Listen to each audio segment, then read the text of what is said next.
What's going on YouTube? It's Rad Dad Life. Today we're going to be talking about tattoos, my little bullet points on how I go about getting them. Stay tuned.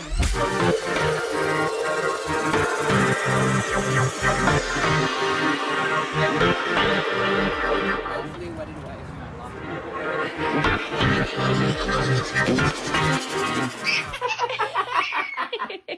You ready?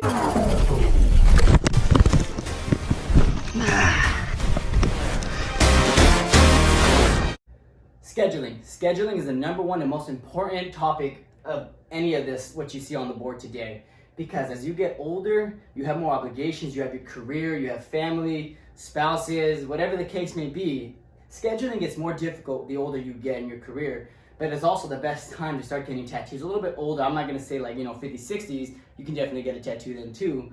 But you kind of a little bit more mature and you're able to know what you want, know where you want it, and be okay with it because you're most likely you're in career, you know what tattoos are allowed in your place of work, and you can kind of get a general idea of what scheduling will work best for you. For an example, I work 6 days in a row. They're all night shift. I work 6 p.m. to 6 a.m. It's pretty crappy when I schedule a tattoo the day before I have to start my 6-day stretch. I show up to work 6 p.m. after only being healed for 24 hours. My hand is swollen. I have it all covered up. I work in the medical field, so I have long sleeve on. I have to wear gloves. I have to wash repeatedly. Sometimes sanitizer gets underneath the wrap and it burns like hell. Typically, you want to keep your arm as still as possible because you're allowing it to heal. You don't want to stretch the skin, stretching the ink, getting it to blotch or fade or anything. You kind of want to be as still as possible. When I go to work afterwards, I cannot be still as possible. I cannot not do anything. I have to work. And so I've learned scheduling is the most important thing. Let's say you're going to get a tattoo, a knee tattoo, for example, and you're going to be, on finals week. That's cool. That's a great idea. That's a good time to schedule a tattoo. You're going to be seated for the most part. You're not going to be active. You're not going to be doing things. You're going to be studying at home. When you go to school, whatever the case may be for you, whatever exams, you're going to be sitting down doing those exams. You're not going to be exerting yourself very much. At home, you're not going to be exerting yourself because you're studying. That right there would have been an ideal situation to schedule a tattoo. Not ideal is, like I said myself, when I'm going to work 6 days straight and having to put my arm through strenuous tasks while it's trying to heal. Secondly, mindset. You're gonna get a tattoo, it's gonna hurt. People are gonna say it feels uncomfortable, it's gonna be a little painful. People will say it hurts like crazy. To me, yeah, I'm probably one of those people that are like, it feels different. It feels, I guess maybe I'm too macho to say it does. In some spots, it does hurt. And definitely getting my ribs, for the most part, it did hurt. In my arm, it's more mental because your arm's exposed to the environment, to rubbing against things, to hitting it. Mentally, I feel like my arm is just tougher without actually even getting tattooed at first. But there are points on my arm that did actually hurt. For some odd reason, right here by the wrist joint on the outside and right underneath here, hurt pretty damn good. It's the only parts that I had to mentally focus and block out the pain.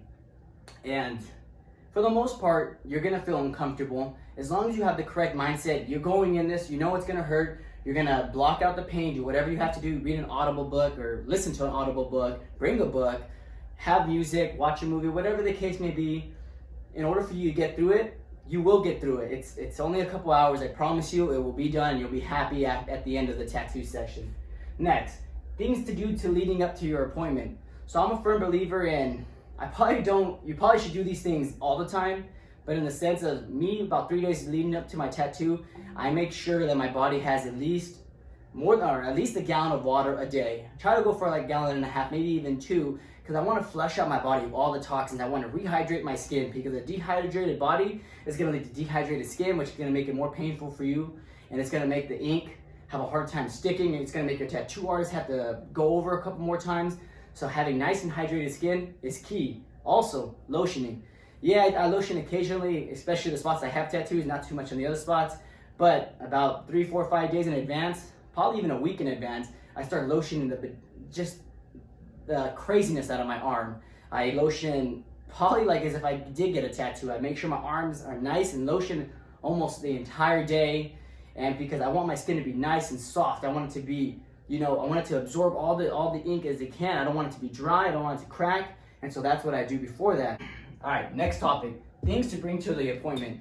I'm a big believer in bringing whatever you need in order for you to stay calm. Whatever you do at home that calms you down, bring it to your tattoo appointment. If reading gets you calm, or listening to an audible book gets you calm, or listening to music, watching movies, TVs, whatever the case is, if that's what gets you calm, take that to the tattoo appointment, because you're going to be putting your body through a little bit of stress. You want to be as relaxed as possible. Make sure you bring water and snacks, because you are, like I said, putting your body through a little bit of stress. You don't also want to be hungry and thirsty either. Another key point is, remember how we did talk about drinking water a couple days, trying to flush your body of all its toxins, rehydrating? Cut out water like 2-3 hours before your appointment, because you don't want to show up, start getting tattooed, say, I gotta pee really bad, and then having to stop what you're doing, because between you and your artist, you guys are both gonna take breaks, so you want to kind of take a break whenever they do, so you save the amount of time you're wasting and you're just getting tattooed. Because the last thing, at least for me, is that what I want is stop and go. I just want to go all the way through and just get it over with. Gum for me is a pretty big help. If I go through spots on my arm or wherever I get tattooed that it's a little more painful, I end up chewing harder. So I usually have 2 or 3 pieces of gum. It really helps me block out some of that pain. Let's see, trust. Trust is a big one for your artist. A lot of times you're gonna want to be the person that says, I want this, this, and this, let's change this, let's change this. And do your research beforehand. Do the research that requires you to get to know your artist without actually talking to them, seeing their work, seeing their clientele, looking at the reviews. Like on Instagram, you can look at what people have posted from that individual artist. Look through them and see if you like their work. If you do like their work, trust in them. If you say, hey, this is what I want, you can tell them exactly what you want. I want American traditional, I want a skull, I want a wolf, I want a dagger, I want all this.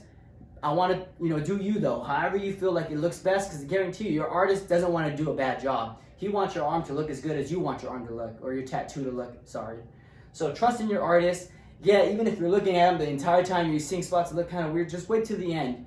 And, I for the most part, the artist will have done a great job because you did your research and you did trust in him. Just like I trust in my artist. He does whatever he needs to do. I gave him a guideline. I said, this is what I want. I want an American traditional. I want it from my shoulder to my hand. These are the things I want. And look at how it turned out. Fantastic. It's fantastic.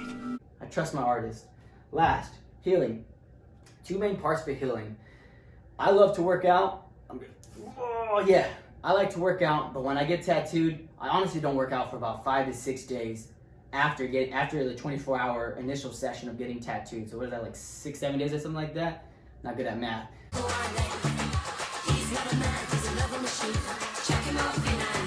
Because regardless if you're doing the traditional method, which is washing your arm or washing your tattoo and then lotioning it 3-4 times a day, or if you're going through the new method, which is that Tegaderm, I don't want sweat to sit on my skin, especially if they're open wounds. And even if they're starting to heal over a little bit, if you're working out, you're doing something, you're stretching the skin, even if you're getting like a pump, or if you're doing strenuous movements, you're stretching the skin, causing those little micro tears to open up a little bit, which are nothing if you're just doing something at home, but you're in an environment that's usually filled with bacteria, my gym, and you're also sweating, which is usually okay, you wipe it off, but the fact that you have all these little micro cuts from the tattoo, could be a high source of infection, also could delay the healing process.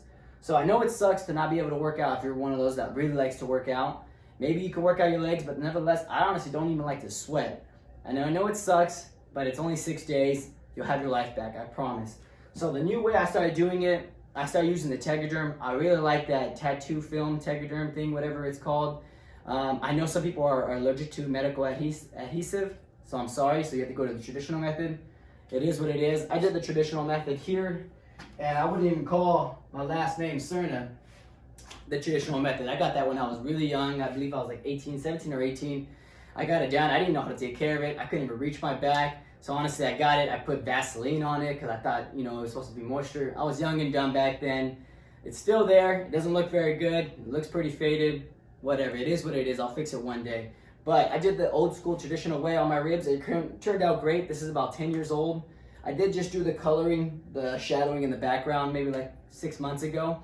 But for the most part, this was done on the traditional method. It does suck because you got to get in there, wash off your skin, put lotion on it, and repeat the process 3 or 4 times a day. Where this, I leave the Tegaderm on or my tattoo film on, my tattoo our artist recommends 24 to 48 hours. And as long as it wasn't seeping or leaking through, I left it on for 48 hours.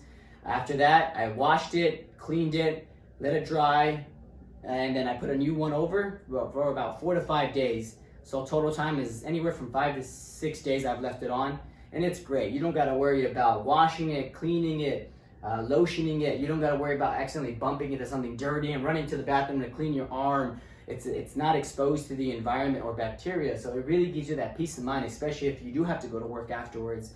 So for healing, I would say the tattoo film is the best approach. It does suck, like when you do tattoo film on just the outline, because the outline doesn't really bleed through or the ink doesn't really fade out. And so from my experience, on the inside here, it starts to weep a little bit. And so when you're actually taking it off there after a couple of days, it comes off pretty easily because you're getting that ink in between the barrier and the adhesion of your skin, making it a lot easier. The outline, since it doesn't really bleed ink or anything, it's pretty much stuck to all your skin, and pulling it off is like pulling off fresh skin. So it does hurt a little bit, for the lack of better words. It's a little irritating. It does turn red afterwards, especially on my pasty skin. But for the most part, I still like it, especially like I said, when I have to go to work afterwards. It's fantastic. It's fantastic. So, like I said before, number one thing is scheduling. Make sure that you schedule. I know right now tattoo artists it's like the new craze and everyone's trying to get in and you're just trying to pick a day. But honestly, if you can schedule a time that's best for you, that you know you're gonna be able to pretty much do nothing, because that is the best healing you can do. When I got this all done, I try to keep my arm as straight as possible, but I mean, I'm taking care of little babies and I'm doing all this stuff and I'm trying not to bend my arm as much as possible. I'm conscious about it, but still, I have to bend my arm and I'm still working 6 days straight. But it came out pretty good. I mean, as of last, I've gotten the skull, the dagger filled in, and I've got the inside filled in, or outlined, I suppose. Do the inside next, and as much coloring as I can get done in the however long my artist has to do. Like I said, this is my ribs. It was done via the traditional approach where it was washed and then lotioned, and it took about, total was 4 3-hour sessions, or 4 3-hour sessions. This one I'm about, let's see, 9-10 hours in, 3-4 sessions in. I'm starting to lose track of time now. All right, so that's it, guys. These are my tips on how to get a tattoo, how to go about it, how to take care of it, and my tips on just tattooing in general. So if you have any questions at all, leave them in the comment box. I do read them all. I do respond to them all, at least, you know, all the appropriate ones. Even the inappropriate ones are pretty funny sometimes. I even respond to those ones. Nevertheless, have a rad day. See you guys. That's rad!